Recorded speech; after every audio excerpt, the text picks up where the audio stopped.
మంచి మాటలు చూద్దాం చూడండి. మంచి మాట మొద్దు కళ్ళలాడవద్దు. వీటిని రాసి చూడండి.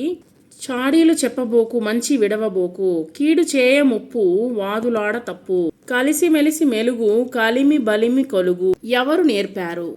చెట్టునున్న రామచిలుక మాట నేర్చింది. ఎవరు నేర్పారు? మాట నేర్పింది. కూ అంటూ కోయిలమ్మ పాట నేర్పింది. గంతులేసే కోతి నాకు ఆట నేర్పింది. నీటిలోన చేప నాకు ఈత నేర్పింది. చెరువు గట్టున చెవుల పిల్లి పరుగు నేర్పింది. చెవుల పిల్లి అంటే కుందేలు. బడిలోని టీచర్ అమ్మ పాఠం నేర్పింది. ఈ యొక్క పద్యాన్ని రచించింది శ్రీ బెలగాం భీమేశ్వరరావు. ఇక్కడ వైరూప్య ద్విత్వాల గురించి తెలుసుకుందాము. కాకి కావత్తున్నటువంటి పదాలు. అక్క బొక్కెనతో నీరు తోడింది. బొక్కెన అంటే బకెట్ అనమాట. మొక్కలకు పోసింది. మొక్కలు బాగా పెరిగాయి. చక్కని పూలు పూసాయి. కుక్క, టక్కరి, నక్క, చక్కెర, చుక్క, చొక్క. చుక్కల చొక్కా తొడుక్కో, చక్కెర కలిపిన చిక్కని పాలు తాగు. టక్కరి నక్క ఎక్కడ, నక్కి నక్కి చూచెను అక్కడ. ఇవన్నీ మనం నోట్స్ రాసేటప్పుడు రాద్దాము, చదువుదాం చూడండి. చిక్కము, తక్కువ, ఎక్కువ, చక్కని చుక్క, ముక్కుకు ముక్కెర. ముక్కెర అంటే ముక్కుడు పొడక. చక్కెర పొంగలి, చిక్కుడు కాయలు. తాకి తావత్తున్నటువంటి పదాలు. చెదురు మదురుగా చెత్తను విసరకు. ఎక్కడంటే అక్కడ చెత్తను విసరేయొద్దు. చెత్తను వేయి చెత్త కుండీలో, ముత్తెము ఓలెను మెరియును మీ గది. అంటే చెత్త కుండీలోనే చెత్తని వేసినట్లయితే నీ యొక్క గది బాగా మెరిసిపోతూ ఉంటుంది, అంటే నీట్గా ఉంటుంది అని అర్థం అనమాట.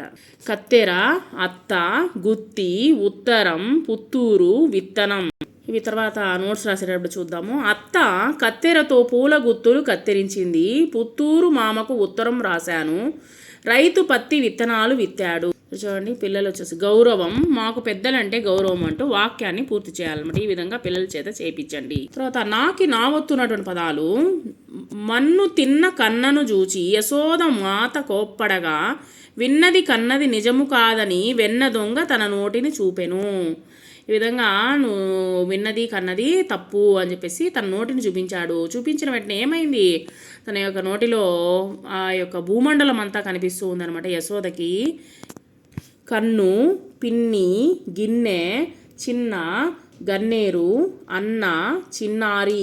పిన్ని చిన్నికి గిన్నెలో అన్నం తినిపించింది. నిన్న నాన్నతో సంతకు పోయాము. అన్న చిన్ని వెన్నెలలో ఆడారు. చిన్నారి బాలలు గన్నేరు పూలను కోశారు. తర్వాత ఆన్సర్ రాసేటప్పుడు చూద్దాము. చదువుతా రాసా. గిన్నెలో వెన్న, జొన్న కంకులు, గున్న ఏనుగు, ఉన్ని కంబలి, పండు వెన్నెల, గుండు సున్నా. మాకి మావత్తున్నటువంటి పదాలు. అమ్మమ్మ రమ్మని పిలిచింది. కమ్మని కథలు వినిపించింది. అమ్మమ్మ ఇంటికి వెళ్తే ఏం చెప్తారు? కథలు చెప్పి వినిపిస్తారనమాట. బొమ్మలు చాలా చూపించింది. ఆడుకొమ్మని పంపించింది.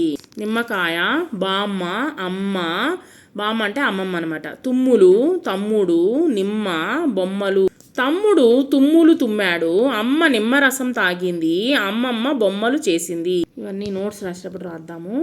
అమ్మాయి, 9, నిమ్మ కొమ్మ, జిమ్మి ఆకు, తుమ్మకాయ, గుమ్మడి తీగ, దానిమ్మ పండు. ఇవన్నీ నోట్స్ రాసేటప్పుడు రాద్దాము. వాక్యాలు పూర్తి చేయడము ఇవన్నీ వచ్చేసి నోట్స్ రాసేటప్పుడు చూద్దాము.